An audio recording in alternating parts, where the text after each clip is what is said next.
আম্বেদকরের একটি ব্যানার ছেঁড়ার অভিযোগে এক যুবককে গ্রেফতারের ঘটনায় তীব্র উত্তেজনা ছড়িয়েছে ধুয়ারবন্দ এলাকায়। শনিবার সকালে পরিবারের সদস্য ও স্থানীয় বাসিন্দারা রাস্তায় নেমে বাপটু তরাত নামের ওই যুবকের নিঃশর্ত মুক্তির দাবিতে সড়ক অবরোধ করে বিক্ষোভ দেখান। গত বুধবার সন্ধ্যায় ডাকবাংলো সংলগ্ন আম্বেদকর পয়েন্টে ডক্টর আম্বেদকরের একটি ব্যানার ছেঁড়ার অভিযোগ ওঠে বাপটু তরাতের বিরুদ্ধে। অভিযোগের ভিত্তিতে ইউনিভার্সিটি থানার পুলিশ বাপটু তরাতকে তুলে নিয়ে যায় এবং দুদিন ধরে থানায় যোগাযোগ করেও পরিবার তাকে জামিনে মুক্ত করতে পারেননি। উল্টো পুলিশ তাকে আদালতে চালান করে দেয়। পরিবারের অভিযোগ, শুধু জিজ্ঞাসাবাদের নাম করে পুলিশ বাপটু তরাতকে থানায় নিয়ে গিয়েছিল, কিন্তু পরে তাকে গ্রেফতার দেখানো হয়।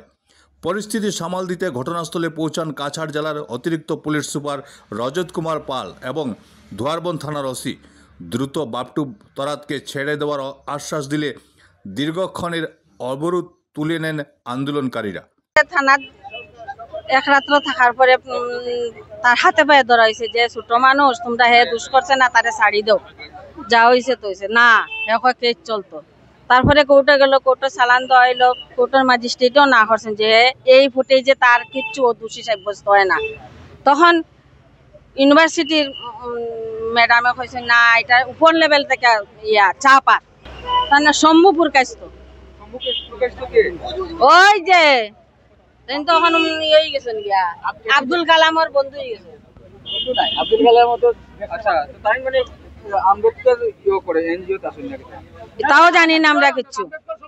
বাঙ্গাটিন লোক কোনো রকম বিক্রি করে সংসার চালায়, খুবই কষ্টে চালায়, তারা সুন্দর একটা গড়ও নাই।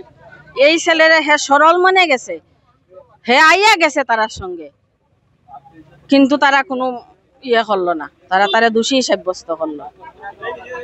এই কি আমরা সংবিধানের নিয়ম নাকি? সংবিধান আম্বেদকর বাবা যে বানাইছেন সুন্দর কথা, তাই এইরকম বাজেভাবে বানাইছেন না। আর যেটা করছে তার সঙ্গে